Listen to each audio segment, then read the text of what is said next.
Apple is about to make its next big ultimate money-making move that others might copy. Just like the headphone jack and the charger, this could be next. With iPhone 14, Apple is bringing a new way to save millions of dollars while once again taking something away from the customers so that they are compelled to pay $1,000+ Based on the recent leaks, it's almost confirmed that Apple will not use its latest processor on the non-Pro iPhone 14 models, giving the new A16 only to the Pro iPhone 14 models. This strategy will make them a ton of money while people will end up with a year-old hardware by actually paying more, as pricing for the iPhone 14 series will be $100 more than last year's generation despite having the older chip. Now almost all brands have non-Pro and Pro devices, whether it's Google, Xiaomi, Vivo, and in Samsung's case, it's Ultra. This strategy might actually be adopted by other brands, giving people older gen hardware at the same cost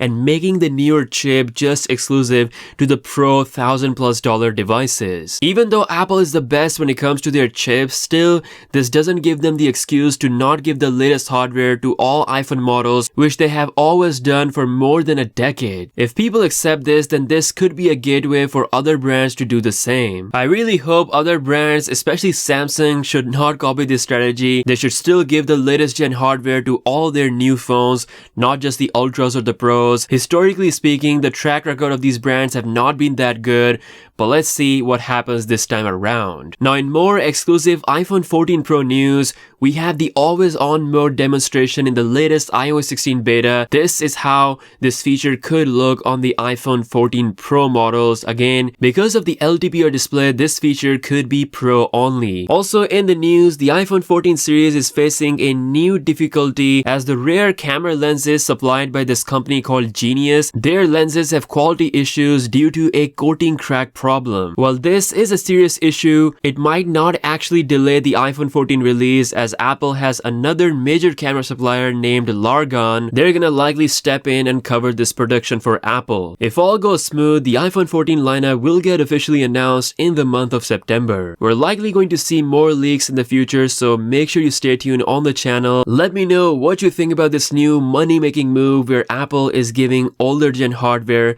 at the increased price, something that other brands could also adopt for their non-Pro / non-Ultra devices. Drop your thoughts in the comments below. With that being said, I'll see you guys later. Peace out.